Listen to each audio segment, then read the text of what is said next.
Flying past the Earth at this time, we see a vast gray ocean beneath a red-tinted sky, punctuated by volcanoes and small land masses.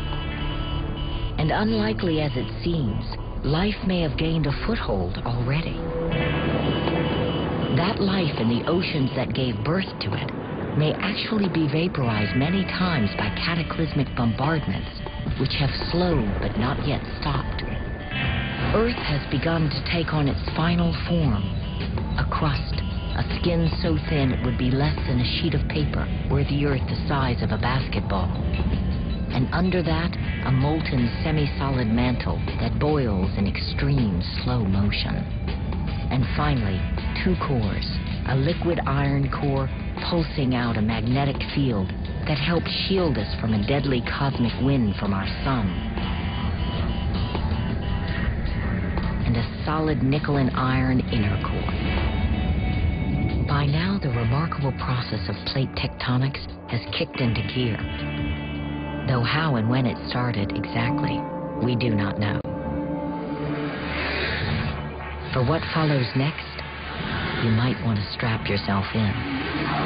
It's going to be a bumpy ride. Here's how it might have happened. At first, Cretans and one continent called had the planet all to themselves. Then, around 500 million years later, Antarctica took shape. About another 500 million years passed before Atlantica formed. The continents roamed separately until, about 1.8 billion years ago, Antarctica collided with what is now Eastern Antarctica to form Nina. Then Nina, Atlantica, and collided 1 billion years ago, forming the supercontinent Rodinia. After about 300 million years, the three landmasses separated and came back together in a new configuration, Pangaea. Pangaea came apart too. When Pangaea split, and Atlantica split up too. If you're confused, join the club. Even the Earth seems confused. All of this movement made for a host of unlikely neighbors way back when. North America's eastern seaboard once rubbed shoulders with Chile. California and Australia were neighbors, if not connected. And Brazil was either connected to Nigeria or very close. Run the Earth time machine backwards, and you can see why. But no matter how many times you run the demolition derby of the continents, a question remains. What the hell is driving them? Hell, apparently. The force driving the plates is the slow movement of the super-hot semi-solid mantle that lies below the rigid plates. Like hot soup, magma boils in slow motion. Superheated magma rises to the surface, begins to cool, and then sinks back down to the bottom of the pot, where it is reheated and rises again. This cycle is repeated over and over to generate what scientists call a convection cell, or convective flow. But where's the heat source keeping our earthy soup performing its circular gymnastics?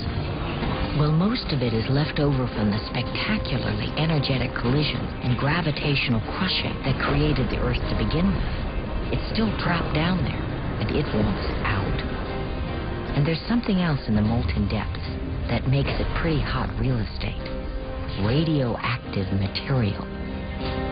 The belly of the beast has plenty of uranium and other radioactive elements, all of which release heat as they decay.